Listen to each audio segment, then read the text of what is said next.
Bonjour à tous. Pourquoi ne jamais acheter une voiture neuve? Je vais commencer mon podcast en vous partageant 3 citations très inspirantes issues du film Fight Club que je vous invite vivement à regarder. Nous achetons des choses dont nous n'avons pas besoin avec de l'argent que nous n'avons pas pour impressionner des gens que nous n'aimons pas.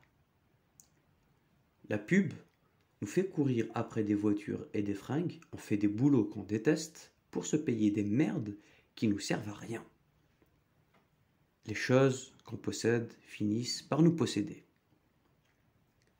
Il s'agit d'une critique du monde moderne et de la société de consommation.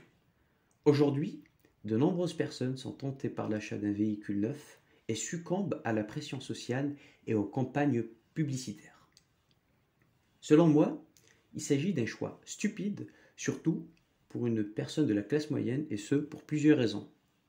Premièrement, une voiture personnelle est par définition un passif selon Robert Kiyosaki, auteur du best-seller Père riche, Père pauvre, que je vous invite vivement à lire.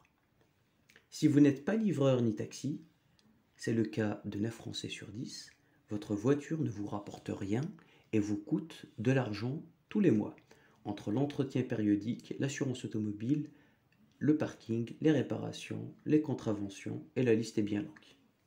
Ces dépenses sont fixes et quasi inévitables. Deuxièmement, une voiture se déprécie dans le temps. Supposons que vous ayez acheté votre voiture 30 000 € en janvier 2008. En juillet de la même année, celle-ci ne vaudra que 25 000 €, soit 5 000 € en moins. Et moins de 3 000 € 10 ans plus tard. Vous perdez tout votre capital. Il faut ajouter à cela le fait que plus une voiture est récente, plus l'entretien et l'assurance sont chers. Troisièmement, ce stupide investissement aura un impact négatif sur votre trésorerie, surtout si vous l'achetez cash.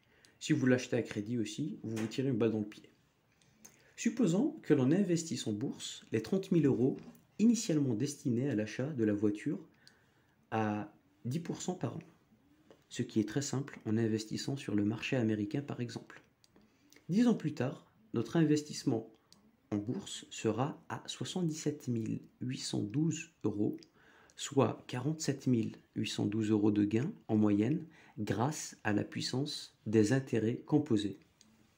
Honnêtement, vous préférez transformer vos 30 000 € péniblement gagnés en 3 000 € ou en 77 812 € 10 ans plus tard? Je pense que la question est vite répondue, comme dirait le fameux Jean-Pierre Fanguin. Enfin, je vous conseille vivement de vous orienter vers des véhicules d'occasion bon état, fiables et sobres, si vous avez une famille ou si vous habitez en zone rurale ou loin des transports en commun.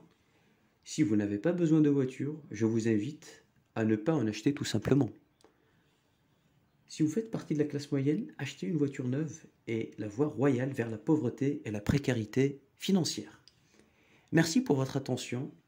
N'hésitez pas à liker, partager, commenter. Ciao!